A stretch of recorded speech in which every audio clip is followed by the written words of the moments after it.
There. Of course I'm ready. Alright, so you already know who I am, but I have to introduce you anyways and all that. I'm Justin Weekly.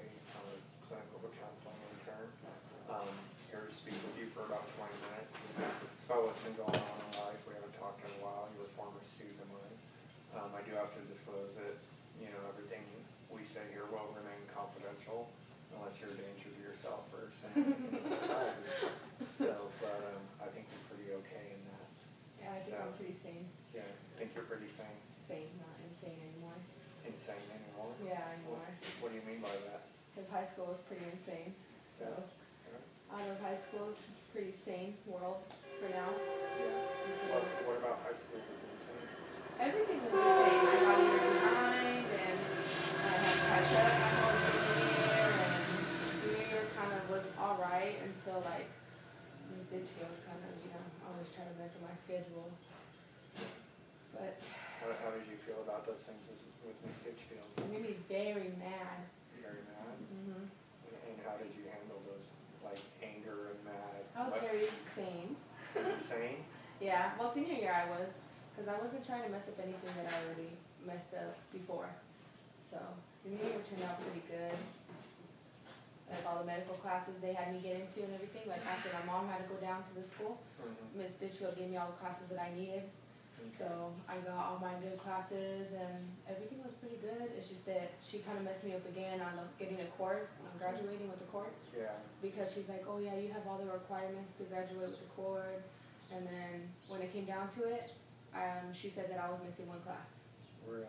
And how did, when you found out you were missing that class, because I know that you were already frustrated with dealing with her from working there, how did you choose to handle that? I was disappointed because like everything like in high school just kept disappointing me. Like maybe kept falling behind, and then that happening to my brother, and you know, classes, and then Miss Ditchfield of course. So everything just kept like doors shining in my face.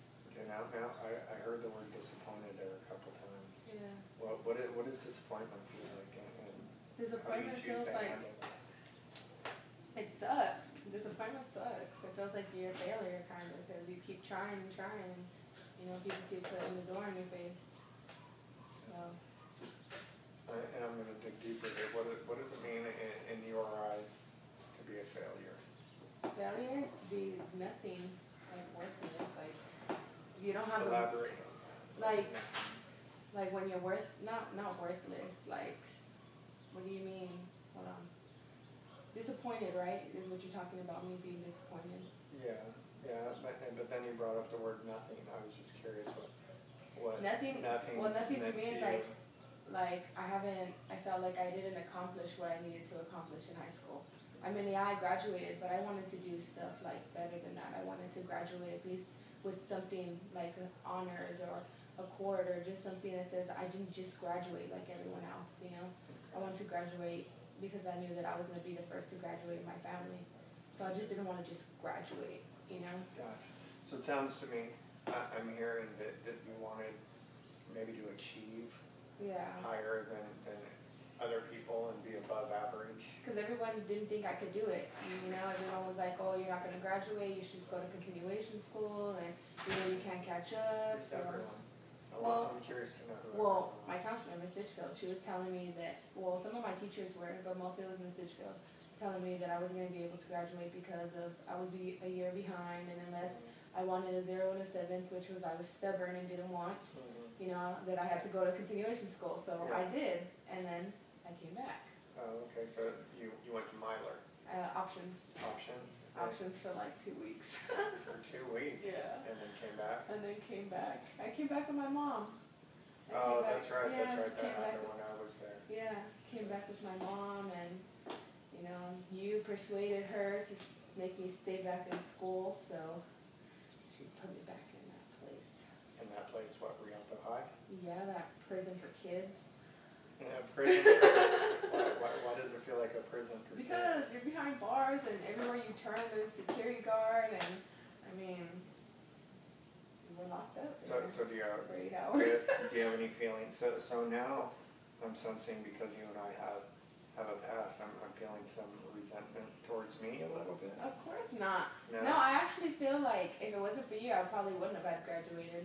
Because I mean, if I would've went to options, I only go 2 days a week, you know, for 2 hours, so, I mean, as much as I slacked off in school, imagine with all that free time on my hands, I probably would've been like Angel and never graduated. God, who's Angel? Peters, Oh, okay. Gino. Yeah, I know who you're talking about. Yeah. He's 9 credits away from graduating and still hasn't graduated. Wow. Well, let's get this back to you. So do you feel, because I heard, you know, having too much time on your hands, Yeah, kind of felt like you were going to get in trouble. yeah. What I'm hearing is structure is important to you, like having a routine. Well, being organized and being prepared to handle the next step that comes my way. So yeah, basically structure. Okay. And because I've heard achieve and disappointment and nothing, have you figured out since you've been out of high school, like, what is the next step? To tell you the truth, when I got out of high school, I felt like, okay, that's it. Like, I don't have to go to school no more. School's done. I'm tired of school. Like, I did what I had to do, and I did it, and that was it. Because with the certificates that I got from high school, I got a job with that. I'm working in an home care facility for disabled people. Oh, really? Yeah, so like, we're working like a house, you know, 6 clients live in the house. And we do everything they can do for themselves, which is feed them, clean them, bathe them, clothe them, you know, everything for them. And after that, I was like, all right, I'm sick, you know. But I mean, it makes money, but enough to where I can support myself right now, you know. Yeah. Not to where I can support myself later. Yeah. And I think messing up in high school so much scared me for college. Because What I do you didn't mean? want to mess up like I did in high school and college. Because this time it was going to be different. This time, you know, the professors, they don't care whether you come or not. That's on you, you know. They're not going to send a letter saying, Brianna didn't come to school today, you know, or call your parents or whatever, because like I said, it's on you now. You pay for your classes, you pay for your books, everything. So I didn't want to mess up in college like I did in high school. Okay. So now, in a sense, I'm kind of hearing fear. Mm-hmm. Well, I did have fear. I really did until my parents pushed me, and now on December 3rd I start my